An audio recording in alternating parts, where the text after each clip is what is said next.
Hello everyone, Happy New Year! This is my first 2025 YouTube video. I hope you guys have an amazing year. I wish you all the best, and one of the ways that I can help you do so is that I'm going to give you a general collective message for the year 2025 based on numerology, because I'm a numerologist and also a tarot reader. Let's begin by just reflecting on the concept New Year.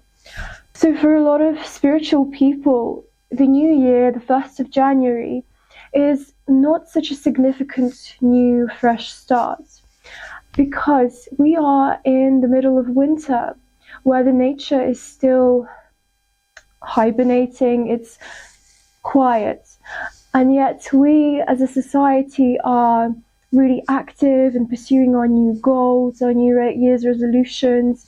We are back to work, and there's this general agenda of being really active and getting back on track. But really, this is a time of deep rest. Yes, it could be a time of setting intentions. You can reflect, you can start to sort of plant your seeds.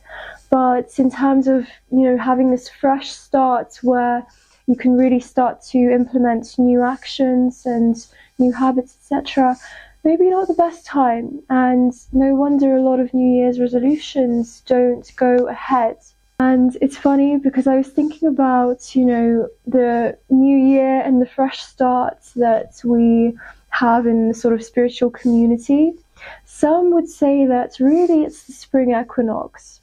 And this makes sense. That's when the nature is blooming. So that should be our new start. So we kind of have this death phase, and then finally we have this rebirth beginning in the spring equinox.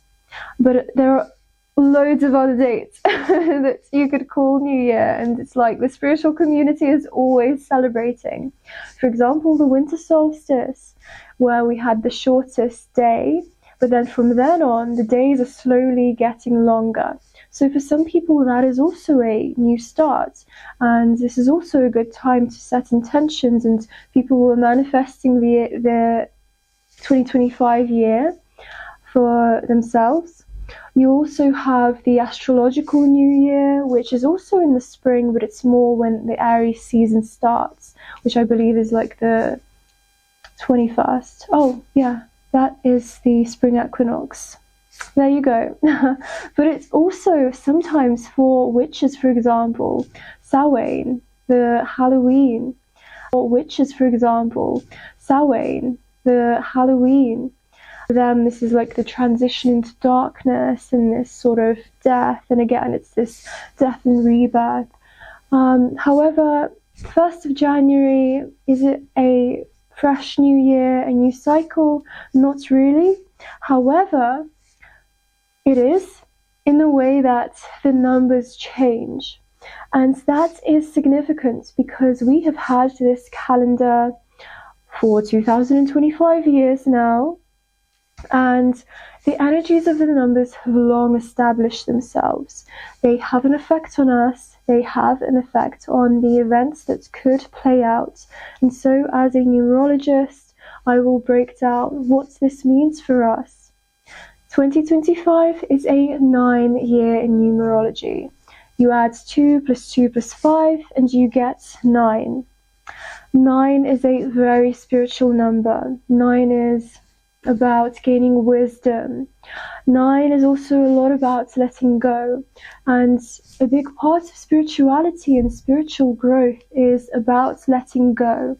It's about letting go of the pain, it's about letting go of attachments, it's freeing yourself from the external world, the material world, and just having this strength within you, whereby you don't depend on anything else.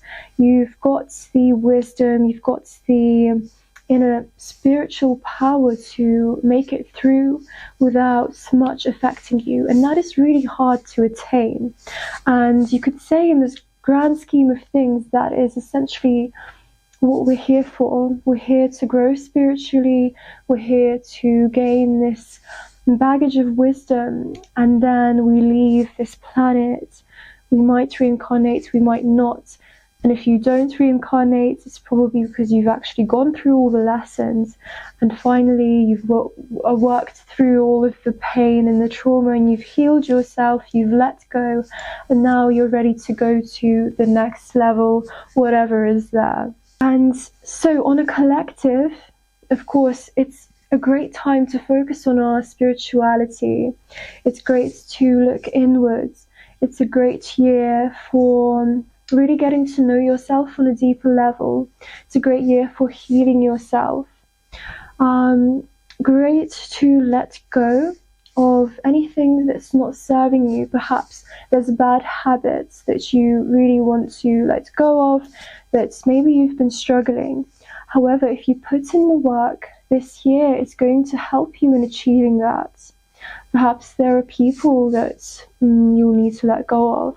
And this year will also show you what you need to let go of. So again, people might make a really painful appearance and you'll see them for who they are.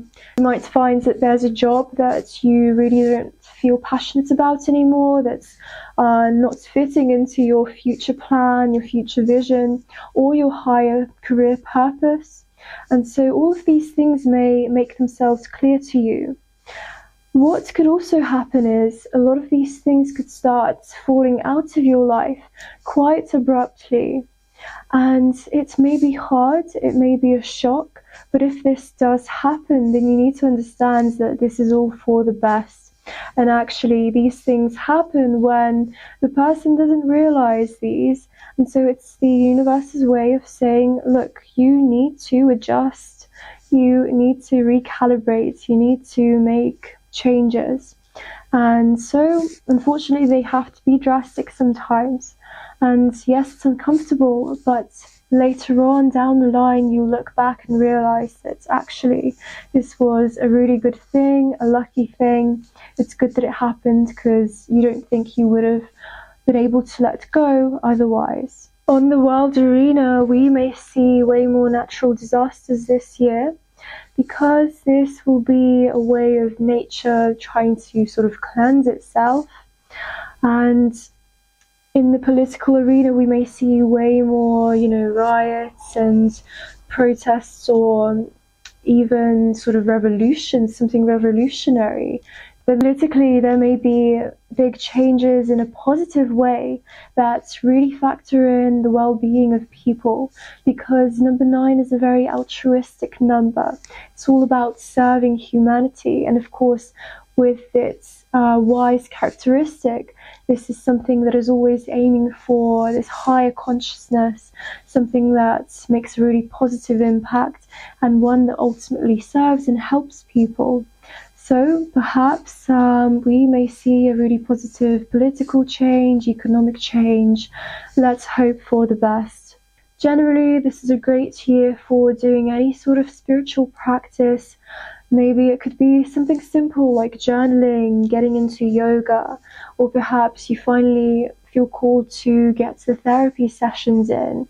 So really try and tend to your mental and spiritual health, and let go of all of the baggage that has been accumulating all of these 9 years. 9 is the last 9 before we reach the next level, of the 2 digits. But it's also a number where you really have to have that inner strength to evolve onto the next level. Very interesting that it's also the year of the snake, and this is very symbolic, because what does a snake do?